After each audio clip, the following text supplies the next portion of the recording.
Everything in Percy Jackson begins with the Primordials, the original forces that shaped the universe long before the gods ever existed. Chaos. Chaos is the first primordial being in the Riordanverse, the void, the absence, and the foundation upon which all reality forms. It doesn't function as a character in the traditional sense. Instead, chaos is the raw state of the universe before existence stabilizes. In Percy Jackson, chaos is referenced as the origin of every major cosmic force, including the Titans, the Giants, and the Olympians. Its power isn't destructive or active, it's existential. Nothing supersedes chaos because the universe itself is an extension of it.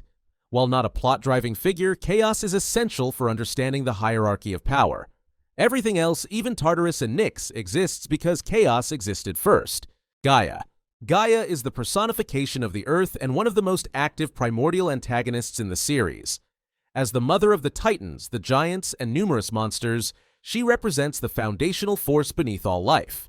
Her ability set centers on absolute control over the Earth.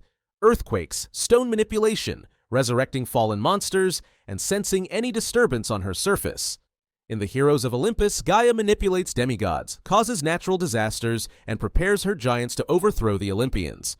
Her primary limitation is that she cannot fully awaken unless the blood of two demigods, one Greek and one Roman, is spilled. Once awakened, she becomes nearly unstoppable, though she is ultimately defeated through an airborne strategy that bypasses her domain. Uranos. Uranos is the primordial sky, forming the upper half of the early cosmic structure. He is known for ruling the sky with strict authority and suppressing his Titan children.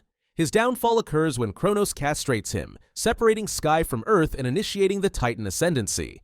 In the Riordanverse, Uranos isn't a present character, but his influence defines the structure of the cosmos. His power includes atmospheric control, storms, and the upper realm of the world, making him one of the first cosmic rulers. His defeat fragments his essence but does not destroy him, as primordials cannot be permanently killed, only dispersed. Tartarus. Tartarus is both a primordial entity and a physical realm, an infinite pit where monsters regenerate and enemies of the gods are imprisoned. As a being, Tartarus is conscious, malevolent, and able to manifest humanoid forms. His power is absolute within his domain, shaping terrain, summoning monsters, manipulating the air, and inflicting psychological torment. In the House of Hades, Tartarus is one of the few beings capable of overpowering Percy and Annabeth simultaneously. His essence forms the very structure of the pit, and destroying him is impossible. His limitation is that outside Tartarus, his form weakens significantly, making him largely bound to his domain. Nyx. Nyx is the primordial goddess of night, and one of the most intimidating entities Percy ever encounters. She rules a section of Tartarus in complete darkness and travels in a chariot pulled by shadow-like horses. Her power is psychological as much as physical. She can manipulate fear, create illusions of darkness, and summon her countless children, many of which are embodiments of negative forces. Nyx represents the boundary between the tangible and the intangible, making her extremely difficult to fight. Percy cannot overpower her and must escape instead. Even other primordials treat her with caution. Erebus. Erebus is the primordial of darkness, not night, but the void-like darkness that fills the gaps in existence. Erebus represents shadow, depth, and the spaces where light cannot reach. While not a major character in the books, he is one of the earliest forces to emerge from chaos and forms a duality with Nyx. His presence helps shape the underworld and other liminal spaces. In myth and implied lore, Erebus's power influences shadow travel, portals, and transitions between realms. Hemera. Hemera is the goddess of day, acting as the counterpart to Nyx. Where Nyx brings night, Hemera disperses it. Her role in Percy Jackson is indirect but cosmologically important. She represents the cycle of day and night that governs the mortal and divine worlds. Her power stabilizes light and counters the effects of night-based primordial forces. Although she does not appear directly, Hemera is part of the primordial structure that allows the world to function predictably. Ether. Ether is the primordial of the upper air, the pure, bright atmosphere that the gods breathe. He embodies radiance, light, and clarity. Ether forms the energetic environment above the mortal realm and below the sky of Uranos. His existence explains how divine beings operate in higher planes and how the world maintains a distinction between mortal air and divine air. Like Hemera, he does not appear as a character, but he is foundational to the cosmology of the Riordanverse. Pontus. Pontus is the primordial god of the sea before Poseidon. He is the father of many early sea deities and represents the raw, untamed ocean as a force rather than a personality. In Percy Jackson, Pontus appears briefly during the Son of Neptune, where he shows disdain for both gods and demigods.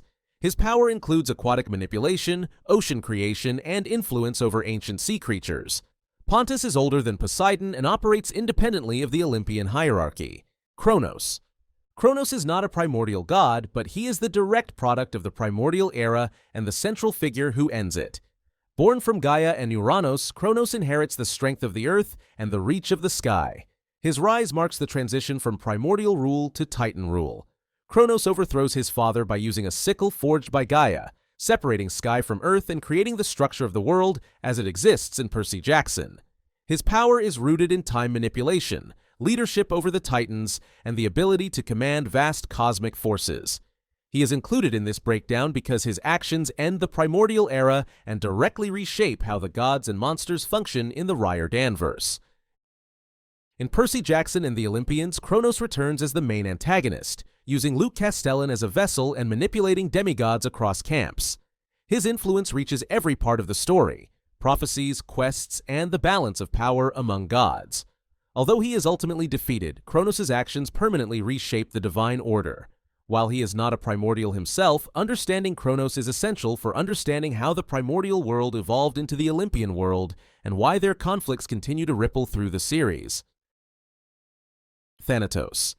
Thanatos is the god of death, and while technically not a full primordial, he is often grouped with them due to being a child of Nyx and tied to the earliest cosmic forces.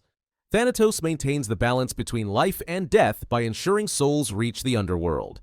In the Son of Neptune, his imprisonment causes monsters to resurrect indefinitely.